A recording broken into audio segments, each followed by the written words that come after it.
It appears that we have a major problem with the banks, Michael Snyder reports. In recent weeks, there have been numerous high-profile bank glitches. Accounts are being shut down without warning at a staggering rate all over the nation, and more institutions continue to get into very serious financial trouble. For a while, I was ignoring some of these reports because I thought they were isolated issues. But when you step back and take a bigger picture view of things, it really does appear that we have a major problem with the banks. According to CNN, on Friday, many of our largest banks were hit by deposit delays. Multiple U.S. banks were hit by deposit delays on Friday, caused by an error at a payment processing network, according to the Federal Reserve.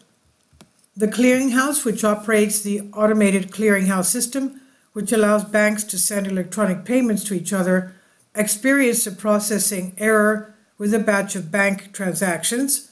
Banks sent everything from direct deposit paychecks to customer bill payments for mortgages and utility bills through the ACH system.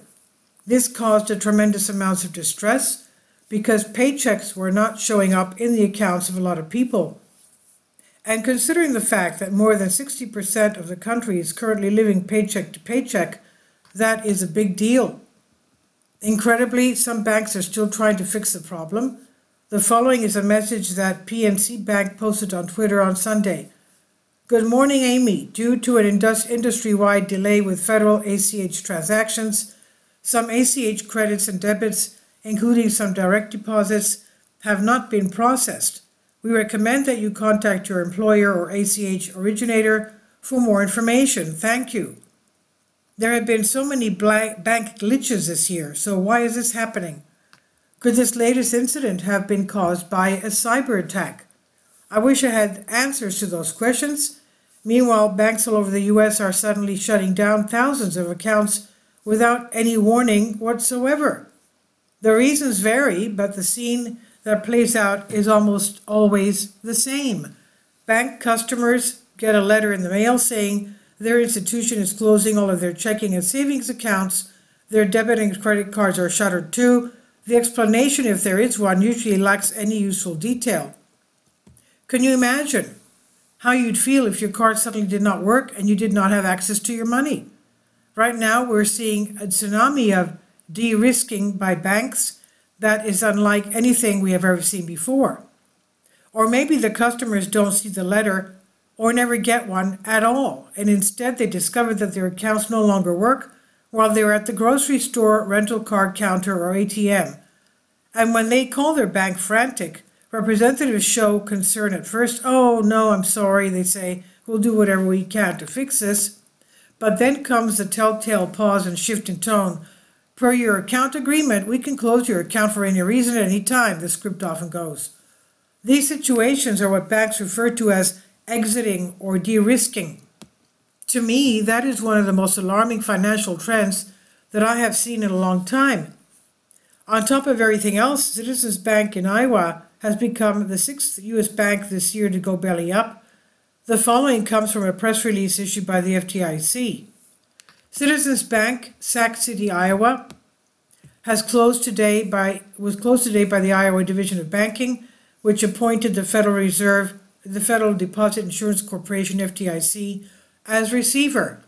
To protect depositors, the FDIC entered into a purchase and assumption agreement with Iowa Trust and Savings Bank, Emmetsburg, Iowa, to assure all of the deposits of Citizens Bank. The two branches of Citizens Bank will reopen as branches of Iowa Trust and Savings Bank on Monday during normal business hours. This evening and over the weekend, depositors of Citizens Bank can access their money by writing checks or using ATM or debit cards. Checks drawn on the bank will continue to be processed. Loan customers should continue to make their payments as usual. Depositors of Citizens Bank will become depositors of Iowa Trust and Savings Bank, so customers do not need to change their banking relationship in order to retain their deposit insurance coverage.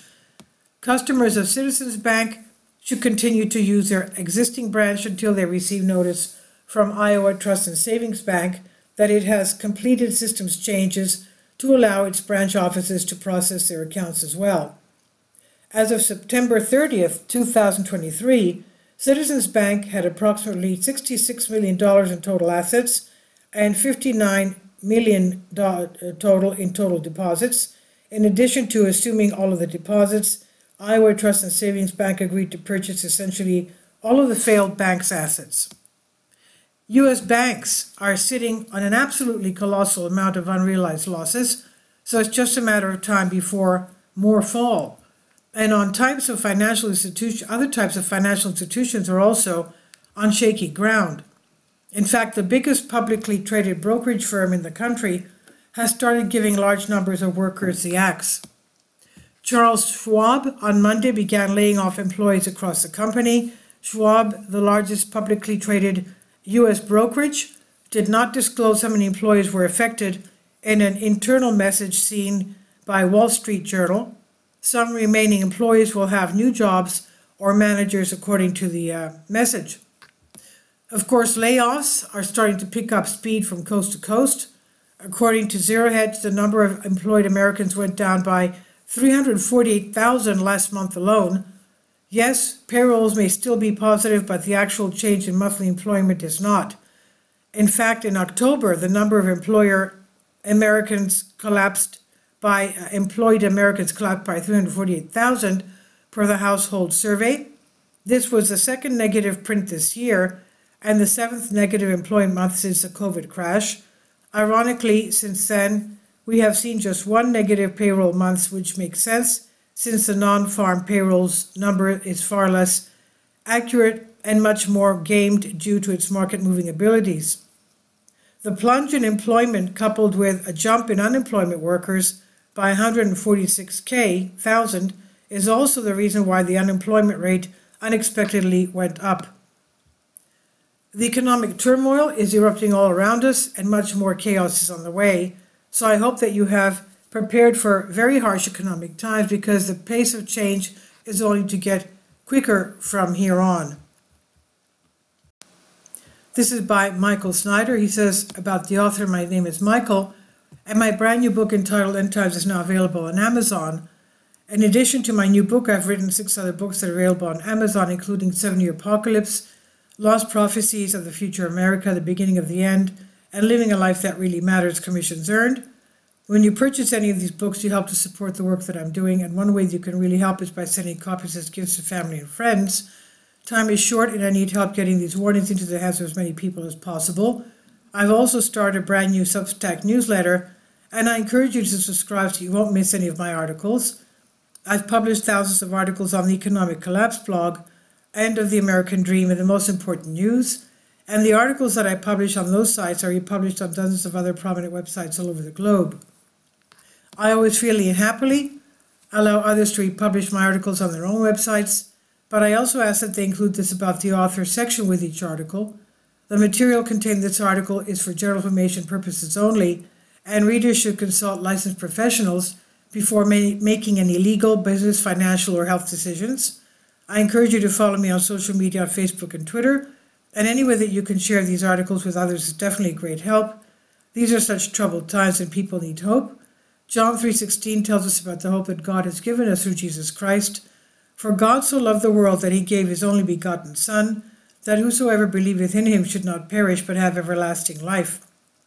If you have not already done so, I strongly urge you to invite Jesus Christ to be your Lord and Savior today. This is by Michael Snyder on the Economic Collapse blog. Please leave your comments, and thank you for your support. Support my Patreon account. The daily posts are 5 videos daily, and they are totally different from what I have on my YouTube channel. Thank you so much for your support, and that you find all my content so interesting. You'll find the Patreon account details in the description box below.